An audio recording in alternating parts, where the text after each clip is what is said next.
విష్ణువర్ధన్ గారు, సో నిజానికి అక్కడ ప్రస్తుత సిచ్యువేషన్స్ అయితే ఇంకా గందరగోళంగా ఉన్నాయి. అక్కడ జాతిపితగా పిలువబడే ముజీబుర్ రెహమాన్ విగ్రహాలు ధ్వంసం మనం చూసాం. తర్వాత కొంతమంది హిందువులు కూడా అక్కడ నిరాశ్రయులై కొన్ని ఏడుస్తూ కూడా వీడియోలు పెట్టిన పరిస్థితి కనబడుతోంది అక్కడ. సో ముందుగా సిచ్యువేషన్ని ఎలా అర్థం చేసుకోవాలి, ఆ తర్వాత ఒకసారి లోతుల్లోకి వెళ్దాం. ముందుగా ఇంట్రడక్టరీ పార్ట్ మాట్లాడుకుందాం. అఖండ భారతాన్ని ముక్కలు ముక్కలుగా చేయడం మొదలుపెట్టి ముందు బర్మా అంటే బ్రహ్మదేశం బర్మాను కట్ చేసిన తర్వాత ఆఫ్ఘనిస్తాన్ ను కట్ చేసి తర్వాత పాకిస్తాన్ ను క్రియేట్ చేసినప్పుడు పాపులేషన్ హిందూ పాపులేషన్ బాగానే ఉండేది Pakistan east and west Pakistan లో. అయితే ఆ తర్వాత పర్సంటేజెస్ ఎట్లా రిడ్యూస్ అయ్యి ఆఫ్ఘనిస్తాన్ లో 0, వెస్ట్ పాకిస్తాన్ లో చాలా తక్కువ ఉన్నారు. బంగ్లాదేశ్ ఇప్పటికీ 1 కోటి మంది దాకా హిందువులు ఉన్నారు. చాలా దయనీయమైన పరిస్థితిలో ఇప్పుడే కాదు, 1970, 69, 70 అండ్ 71 టైంలో కూడా చూసాము. వాళ్ళు చాలా మంది ఇండియాకు రావడానికి ప్రయత్నించారు, వచ్చారు అప్పుడు. అయితే ఇప్పుడు కూడా వాళ్ళ పరిస్థితి మళ్ళీ బ్యాక్ టు ద పెవిలియన్ అన్నట్లుగా తయారైంది. బంగ్లాదేశ్ లో ఉన్న 1,30,30,00,000 పీపుల్ ఉన్నారు ఆన్ పేపర్.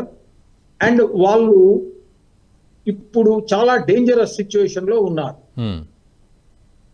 ఒకప్పుడు ఈ చిట్టగాంగ్ అనబడే ఆ కోస్టల్ ఏరియా ఆఫ్ బంగ్లాదేశ్, అక్కడ 92% హిందువులు ఉండేవారు బిఫోర్ ఇండిపెండెన్స్.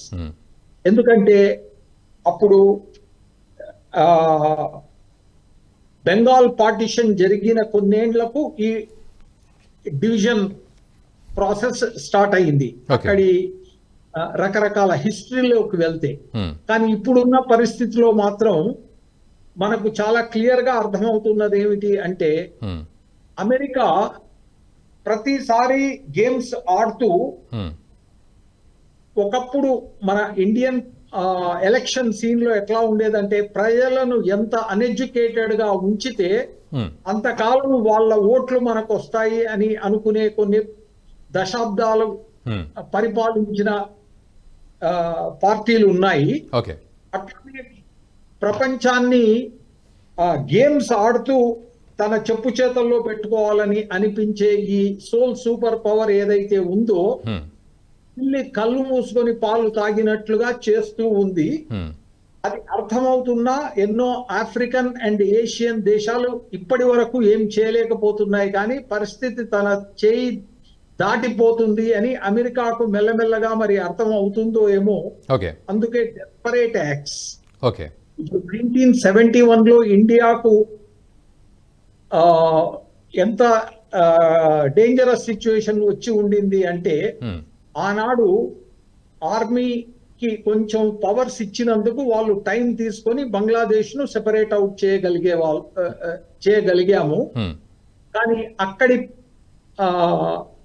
వెస్ట్ పాకిస్తాన్ లో ఉన్న సోల్జర్స్ అండ్ ఆ జనరల్స్ ఎవరైతే ఉన్నారో వాళ్ళ కంట్రోల్ ఆ రోజు లేదు. Sheikh Mujibur Rahman and his daughter వీళ్ళు ఇప్పుడు ప్రజలకు, అంటే ఈ న్యూ జనరేషన్ వాళ్లకు వాళ్ళను విలన్స్ గా చూయించి opposition party and America help తో ఇప్పుడు మన దేశంలో ఏ గేమ్స్ అయితే జరుగుతూ ఉన్నాయో అవే గేమ్స్ ను బంగ్లాదేశ్ కొంచెం వీక్ గనక అక్కడ వాళ్ళు సక్సెస్ అవ్వగలిగారు. పరం గారు, ఒకసారి మీరు కూడా దీనికి సంబంధించి ఇంట్రొడక్టరీ పార్ట్ ఒకసారి ఇవ్వండి. సో ఇప్పుడున్న సిచ్యువేషన్స్ కూడా దారుణంగా ఉన్నాయి. అక్కడ హిందూ ఆలయాలపైన కానీ లేకపోతే రకరకాల విగ్రహాలపైన, ఇళ్ల మీద కూడా దాడులు జరుగుతున్నాయి. కొన్ని వీడియోస్ కూడా వెలువడ్డాయి. సో మనం యూట్యూబ్లో వాటిని ఎక్కువగా ఉపయోగించలేం కాబట్టి. బట్ చూస్తే మాత్రం అక్కడ మైనార్టీగా ఉన్న హిందువుల పరిస్థితి కొంత అగమ్యగోచరంగానే ఉంది. మరోవైపు షేక్ హసీనాకు అటు అమెరికా వీసా రీవోక్ చేసింది, క్యాన్సిల్ అంటే అక్కడికి వచ్చే పర్మిషన్ కూడా ఇవ్వలేదు. సో పూర్తిగా పరిస్థితి ఏ విధంగా ఉంది అనే విషయంలో మీరు ఏం చెప్తారు? ఫస్ట్ థింగ్ ఏంటంటే, షేక్ హసీనాకి అమెరికా వీసా రివోక్ చేయడం అనేది పెద్ద సర్ప్రైజింగ్ కాదండి. ఆవిడ పవర్లో వచ్చినప్పుడు ఫస్ట్ యాంటీ యుఎస్ ఇది చేసింది.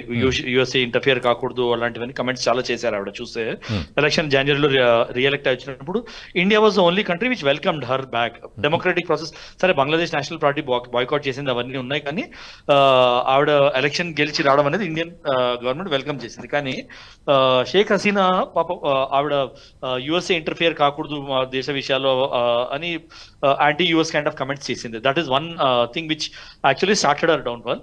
And second thing which started our downfall was China visit అండి. చైనా విజిట్ కి వెళ్ళారు, దాని తర్వాత వన్ డే బిఫోర్ క్లోజ్అప్ చేసుకుని వచ్చేసారు. సో ఏంటంటే that also sent a very bad message to the Chinese Communist Party which runs China. So anti USA tirade అనేది ఈ ఎలక్షన్ నుంచే కాదు, ఆవిడ ముందర నుంచి చేస్తూ వచ్చారు. సో ఏంటంటే USA has been trying to find an opportunity, చాలా ముందర నుంచి ఆపర్చునిటీ చూస్తుండే. సో ఆపర్చునిటీస్ ఏమున్నాయి యుఎస్ఏకి అనలైజ్ చేసే? One, anti-India sentiment. There is one anti-India sentiment, obviously because of the Islamicization of the country. Islamicization అయింది. సో దట్ ఇనిషియల్ సెంటిమెంట్ ఏదైతే ఉందో, ఇండియా లిబరేట్ చేసింది ఈస్ట్ పాకిస్తాన్ ని బంగ్లాదేశ్ చేయడంలో ఇండియా హెల్ప్ చేసింది అన్న సెంటిమెంట్ డౌన్ అయిపోయాక they started stroking that flame, anti-India sentiment కి యూనో ఇండియాలో చూడండి యాంటీ ముస్లిం ఇది అవుతుంది అనేసి దట్ ఇస్లామిక్ సెంటిమెంట్ ఒకటి డ్రమ్ అప్ చేయడం మొదలెట్టింది CIA. They started investing in BNP, Bangladesh Nationalist party and Jamaat Islami వాటిలో ఇన్వెస్ట్ చేసి వాళ్ళని స్టోకప్ చేయడం మొదలెట్టారు. సెకండ్ మేజర్ యాక్టివిటీ ఏమైంది? ఆ 30% కోటా ఏదైతే ముందర రివోక్ చేసిందో సుప్రీం కోర్ట్, అది మళ్ళీ ఆర్డర్ ని మళ్ళీ వెనక్కి తీసుకుని మళ్ళీ అది లీగల్ అని చెప్పి పెట్టారు. దాంతో ఏమైందంటే మెరిట్ బేస్డ్ సిస్టమ్ ఉండాలి అన్న ఒక మాట ఎత్తి జమాతే ఇస్లామీని basically the message which is sent is defence forces లో ఉన్న వాళ్ళని, లేకపోతే ముక్త వాహినితో అలైన్ ఉన్న వాళ్ళకి కోటాస్ వస్తాయి, ఇవి మీ జాబ్ ఆపర్చునిటీస్ 30% తగ్గిపోతాయి, డొమిసైల్ ముస్లిమ్స్ అయితే ఎవరైతే ఉన్నారో వాళ్ళ ఆపర్చునిటీస్ తగ్గిపోతాయి అన్న ఒక మాట తీసి దాని మీద కూడా ఈ పబ్లిక్ సెంటిమెంట్ స్ట్రోక్ చేశారండి. These are the 2 main reasons why ఈ అన్రెస్ట్ అయింది. దాని తర్వాత she had to run because slowly she understood army కంట్రోల్లోకి వెళ్ళిపోయింది Bangladesh and they are getting funding from China and USA అని. సో ప్యారలీ ఏమైందంటే మెల్లిమెల్లిగా యాంటీ యుఎస్ఏ సెంటిమెంట్ వచ్చేసరికి చైనా స్టెపింగ్ చేసింది, like they did with Myanmar లో ఏమైంది, president Muizzu drive India out అన్న క్యాంపెయిన్ తోటి ప్రెసిడెంట్ అయ్యాడు ఆయన. ఇప్పుడు మళ్ళీ మా ప్రాబ్లమ్స్ రిజాల్వ్ అయ్యాయి, ఇండియా షుడ్ రీలుకేట్ అవర్ రిలేషన్షిప్ అని పాజిటివ్ స్టేట్మెంట్స్ ఇస్తున్నాడు, కానీ ఇప్పుడు అంటున్నారు కానీ ఈ లర్న్ ఇస్ లెసన్. కానీ ఆయన ఎలక్షన్ నుంచి గెలిచి వచ్చింది యాంటీ ఇండియా సెంటిమెంట్ మీద. సిమిలర్లీ నేపాల్లో ఓలీ ఆయన కూడా అట్లానే anti India sentiment, pro communist sentiment తో వచ్చాడు. అట్లా Myanmar has been embroiled in civil war from 2021, ఇప్పుడే కాదు 4 ఏళ్ల నుంచి. సో ఏంటంటే శ్రీలంకని డెట్ ట్రాప్ లోకి దింపేసింది. అలాగే బంగ్లాదేశ్ ఏం చేసింది, మీరు లాస్ట్ 2-3 years 4 years 5 years లో చూస్తే Bangladesh vent from $1 billion debt to China to almost $7 to 8 billion అయిపోయింది వాళ్ళ డెట్ లాస్ట్ 6-7 years లో. ధారాళంగా ఫండింగ్ చేసింది చైనా బంగ్లాదేశ్ ని, ఫండింగ్ చేసి మీరు తీసుకోండి మీకు కావాల్సినంత అప్పుడు డెట్ ట్రాప్ లోకి తింపేసింది బంగ్లాదేశ్ ని.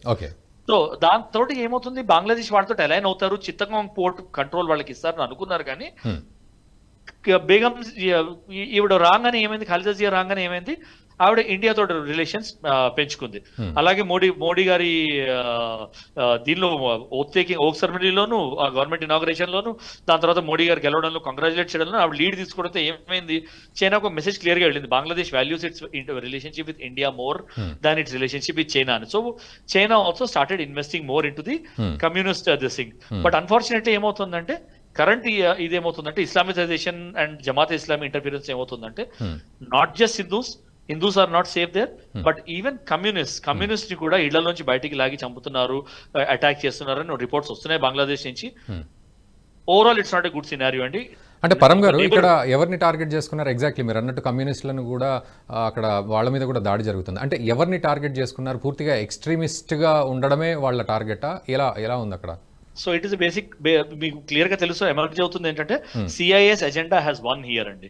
CIS agenda of keeping India's neighbour. So ఏమవుతుందంటే ఇండియా స్టేబుల్ గా ఉంది అంటే మీరు లార్జర్ పర్స్పెక్టివ్ లో మీరు చూస్తే ఏ డెమోక్రాట్ గవర్నమెంట్ యుఎస్ఏ లో ఉన్నా కూడా, మీరు ఎప్పటి నుంచి డెమోక్రాట్స్ తీసుకోండి, ట్రంప్ గవర్నమెంట్ పక్కన పెట్టండి, Trump was a Republican guy and his relationship with Modi is at a next level. But A democratic government వచ్చినా కూడా వాళ్ళు రీజన్ ని Pakistan and balance India perspective లో చూశారు. దే డింట్ ఇండియాతో ఫ్రెండ్షిప్ చేసినా కూడా పాకిస్తాన్ కూడా బ్యాలెన్స్ చేస్తూ వచ్చారు. అలాగే ఇప్పుడు మీరు చూస్తే బైడెన్ గవర్నమెంట్ కూడా చాలా ఫండ్స్ ఇచ్చింది పాకిస్తాన్ కి. ఆల్మోస్ట్ అధపాతాళంలోకి వెళ్ళిపోయిన ఎకానమీ సేవ్ చేయడానికి మళ్ళీ మొన్న $1.6 బిలియన్ ఎప్పుడో రీసెంట్లీ ఏదో ఇచ్చింది యూఎస్ఏ వాళ్ళని ఆదుకోవడానికి. అదేం చేస్తారు పాకిస్తాన్ వాళ్ళు డైరెక్ట్ గా వాళ్ళు ఆర్మీలో ఇన్వెస్ట్ చేస్తారు, దాని తర్వాత ఐఎస్ఐలో ఇన్వెస్ట్ చేస్తారు, terrorist organisation anti India terrorist organisations లో ఇన్వెస్ట్ చేస్తారు. అలాగే ఇక్కడ సిఐఏ ఎజెండా గెలిచిందని చెప్పుకోవచ్చు అండి. సిఐఏ ఎజెండా గెలిచి జమాతే ఇస్లామీలో వాళ్ళు పంప్ చేసిన మనీ అంతా. సో వాళ్ళు ఏం చేస్తున్నారు జమాతే ఇస్లామీ వాళ్ళు, they are doing what the weapons lobby in USA wants them to do. Weapons lobby and money lobby, CIA lobby in USA wants them to do. అదేంటి, communist రానియద్దు, ప్రో ఇండియన్ పార్టీస్ రానియద్దు. So తీసుకొచ్చి ఒక puppet government కూర్చోబెడతారు. CA ఇప్పుడు ఏంటి USA లో కూడా there is no active president అండి. పోయిన 3-4 ఏళ్ళు there is no active president. Biden గారిని అట్లా పపెట్ చేసి కూర్చోబెట్టారు. Who is ruling, basically ruling is being done by the bureaucracy, is being done by the deep state అంటారు. Deep state is running USA అండి basically. So ఆ deep state and CIA and FBI are running USA. దానిలో ఈ agenda they want. Jamaat ఇస్లామీని వాళ్ళు fund చేసి format చేసిన trouble అంతా ఇప్పుడు బయటకు వస్తుంది. Begum Khaleda Zia saw the writing on the wall and she escaped yesterday. అలా చెప్పుకోవచ్చు. ఈ వీడియో మీకు నచ్చినట్టయితే లైక్ చేయండి, 10 మందికి షేర్ చేయండి. అలాగే కామెంట్ల రూపంలో మీ అభిప్రాయాలను మాతో పంచుకోండి. Nationalist hub group of channels ను సబ్స్క్రైబ్ చేసుకుని తెలుగునాట జాతీయవాద జర్నలిజాన్ని ప్రోత్సహించండి. ఈ వీడియో కింద ఉన్న బెల్ ఐకాన్ పై క్లిక్ చేయడం మర్చిపోవద్దు.